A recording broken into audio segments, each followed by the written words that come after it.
എന്താണ് പാലായിലെ പ്രതീക്ഷ? പാലയിലെ പ്രതീക്ഷ ഇതാണ്. ഈ കാണുന്ന ജനസഹസ്രങ്ങളാണ് ഞങ്ങളുടെ പ്രതീക്ഷ. ഈ കാണുന്ന ജനമാണ് എൻ്റെ പ്രതീക്ഷ. ഈ ഒരു വലിയ അത്രയും ജനങ്ങളെ കൂട്ടിക്കൊണ്ടൊരു മാസമായിട്ടുള്ള റോഡ് ഷോ നടത്താൻ തന്നെ കാത്തിരുന്നാണോ? ഇതിനകത്ത് പാല എന്ന് പറഞ്ഞ നാട്ടിൽ നിന്നല്ലാതെ പാല നിയോജകമണ്ഡലംകാരല്ലാത്ത ഒരാൾ പോലും ഈ ജാഥയിൽ പങ്കെടുക്കുന്നില്ല. ഇതാണ് ബി ജെ പിയുടെ പാലയിലെ ശക്തി എന്താണെന്ന് അറിയാൻ മേലാത്തവരാണ് ഈ കാലം അത്രയും ബി ജെ പിയെ തടഞ്ഞു നിർത്തിയത്. ബി ജെ പിയുടെ ശക്തി എന്താണെന്ന് ബി ജെ പിക്ക് ബോധ്യപ്പെട്ടു. അതാണ് ഈ കാണുന്നത്.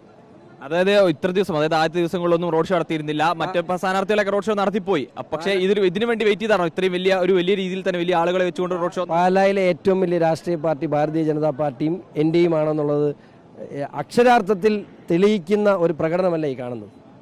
എന്താണ് വിജയപ്രതീക്ഷ? ഞാൻ പറഞ്ഞല്ലോ, ഞാൻ തുടക്കം മുതലേ പറയുന്നു, 25,000 വോട്ടിന് മുകളിൽ ഭൂരിപക്ഷത്തിൽ പാലായിൽ നിന്നും ജയിക്കാൻ കഴിയുന്നത്. യു ഡി എഫ് നിലവിൽ ജയിച്ചുകൊണ്ടിരിക്കുന്ന കാലങ്ങളായി ജയിച്ചുകൊണ്ടിരിക്കുന്ന ഇടയിൽ ഒരു തവണ മാത്രം LDF വിജയിച്ചിട്ടുള്ള ഒരു മണ്ഡലമാണ്. ആ മണ്ഡലത്തിൽ BJPക്ക് എന്തായിരിക്കും ഘടകമായി മാറുക? കാലഘട്ടം കഴിഞ്ഞു. ഈ UDF LDF UDF ഈ കാലഘട്ടത്തിന് അവസാനിച്ചു. അതിന്റെ അന്ത്യം കുറിക്കുകയാണ്. ഈ തെരഞ്ഞെടുപ്പ് മുതൽ ഇനി BJPയുടെയും NDയുടെയും തേരോട്ടമായിരിക്കും ഈ നാട്ടിൽ. ജനങ്ങൾക്ക് ബോധ്യപ്പെട്ടു, മതിയായി.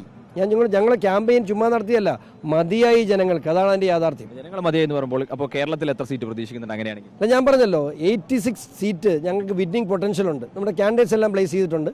ഒരു 10 ദിവസത്തിനകം നമുക്ക് അതിന്റെ ഇതറിയാൻ പറ്റും. എങ്കിൽ പോലും മികച്ച സ്ഥാനാർത്ഥികളെ അവതരിപ്പിക്കാൻ കഴിഞ്ഞിടത്തൊക്കെ BJPക്ക് വിജയമുണ്ടാകുന്നുള്ള എനിക്ക് ഒരു സംശയമില്ല. LDFന്റെ UDFന്റെ സ്ഥാനാർത്ഥികൾ പറഞ്ഞിട്ടുണ്ട്, ഞങ്ങൾ MP ആയിരുന്ന കാലത്ത് LDFന്റെ സ്ഥാനാർത്ഥി പറഞ്ഞിട്ടുണ്ട് വികസനങ്ങൾ നടത്തിയിട്ടുണ്ടെന്ന്, UDFന്റെ സ്ഥാനാർത്ഥി പറഞ്ഞു ഇവിടെ കഴിയാവുന്ന വികസനങ്ങൾ നടത്തിയിട്ടുണ്ടെന്നുള്ളത്. അങ്ങനെ പരസ്പരം ഒരു വികസനം പറഞ്ഞാൽ മുന്നോട്ട് വന്നാൽ പിന്നെ എന്താണ് ജനങ്ങൾ? പാലാ ടൗണിൽ മൂത്രം ഒഴിക്കാൻ ഒരു മൂത്രപ്പുര പോലും ഇല്ല.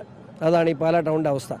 ഈ തൊട്ട് അപ്പുറത്തോട്ടൊന്നും പോയി നോക്കിയാൽ അറിയാം. 2 പാലങ്ങൾ അന്തരീക്ഷം നിൽക്കാൻ തുടങ്ങിയിട്ട് 8 വർഷമായി. പാലാ വികസിപ്പിക്കുന്നുണ്ട്. ഇവർ തമ്മിലുള്ള രാഷ്ട്രീയ പോരാട്ടമല്ലാതെ പാലായിൽ ഒന്നും നടന്നിട്ടില്ല. അതാണ് അതിന്റെ യാഥാർത്ഥ്യം.